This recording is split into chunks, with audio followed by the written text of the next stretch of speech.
Shalom, bien-aimés en Jésus-Christ. Gloire soit rendue au Père Céleste qui nous a engendrés selon sa volonté par la parole de vérité. C'est lui qui nous fait triompher durant ce mois de septembre qui est pour nous le mois de notre succès, de notre victoire par la parole Réma. Nous rendons grâce au Saint-Esprit qui continue de nous enseigner dans la parole vivante et efficace du Père.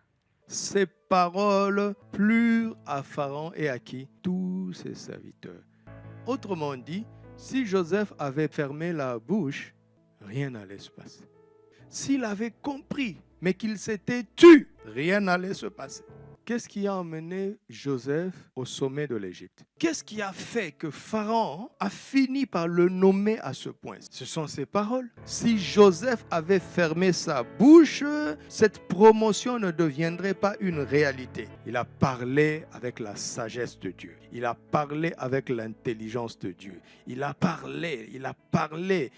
verbalisé la vision divine d'une situation. Il a verbalisé la vision divine. La vision divine est venue comme un songe pour Pharaon. Mais Pharaon ne savait pas parler le langage de Dieu à travers les songes qu'il avait reçus. Mais celui qui avait l'Esprit de Dieu, lui, il avait l'intelligence de la vision. Il avait la sagesse de la vision. Il avait l'intelligence de la vision qui lui a donné la parole de la sagesse. Et il a parlé la sagesse de Dieu d'après l'intelligence de la vision, d'après l'intelligence divine. Et ces paroles ont amené les décideurs à décider en sa faveur. Tes paroles emmèneront les décideurs à décider en ta faveur. Amen. Le titre de notre méditation au deuxième jour de cette semaine était « Une mère enfante ». Texte biblique, Matthieu chapitre 1, versets 20 à 23.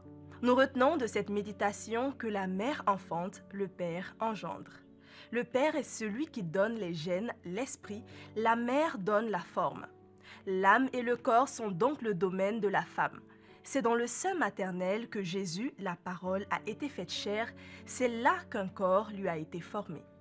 Tout comme Jésus, ce corps que Dieu nous a donné est pour faire sa volonté. Quiconque veut entrer dans le monde passe par la porte qui est la femme.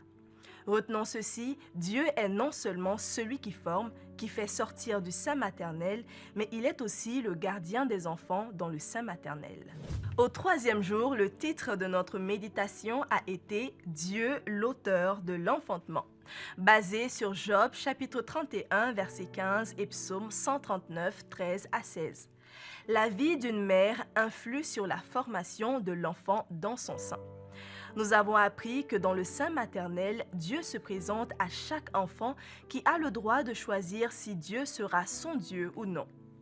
Nous devons continuer à avoir confiance en Dieu car c'est lui qui nous a gardés et nous a fait sortir du sein maternel. Même le fœtus s'appuie sur l'Éternel. Souvenons-nous que la confiance en Dieu est la vie de chaque homme. Les deux types d'enfantement, c'est notre titre de méditation au quatrième jour. Texte biblique, Galates chapitre 4, versets 22 à 26. Notons qu'il y a deux manières d'enfanter, selon la chair ou selon l'esprit. L'état spirituel d'une mère est donc extrêmement important quant au fruit qui sortira d'elle.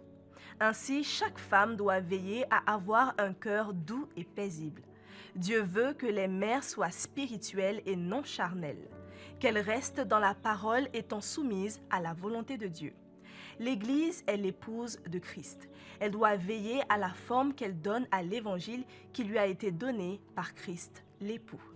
Au cinquième jour de cette semaine, nous avons médité sur le titre suivant « La mère enfante, le Père engendre ». Texte biblique, Matthieu chapitre 1, versets 16 à 23 et Genèse 4, 1 à 2. Nous y retenons qu'enfanter ne veut pas dire seulement accoucher. Le ministère d'enfantement couvre la conception, la naissance et la croissance de l'enfant jusqu'à ce qu'il devienne un fils. Dieu appelle mère celle en qui il voit ses capacités spirituelles. Lorsque Dieu permet à une femme de concevoir, cela veut dire qu'il a prévu qu'elle enfante. Notons ceci, enfanter, c'est former avec l'aide de l'Éternel le corps et l'âme d'un humain. mais engendrer, c'est former l'esprit humain avec l'aide de Dieu. Et voici la citation de la semaine. Nous devons quitter le domaine de la chair car la vie charnelle n'impacte pas seulement notre vie personnelle, elle impacte aussi notre progéniture et notre postérité. C'est tout pour l'essentiel de cette semaine. Le torrent de vie du mois de septembre est toujours disponible et vous pouvez l'acquérir si vous le souhaitez en nous écrivant à l'une des adresses qui s'affichent au bas de votre écran. À Jésus seul soit toute la gloire. Shalom.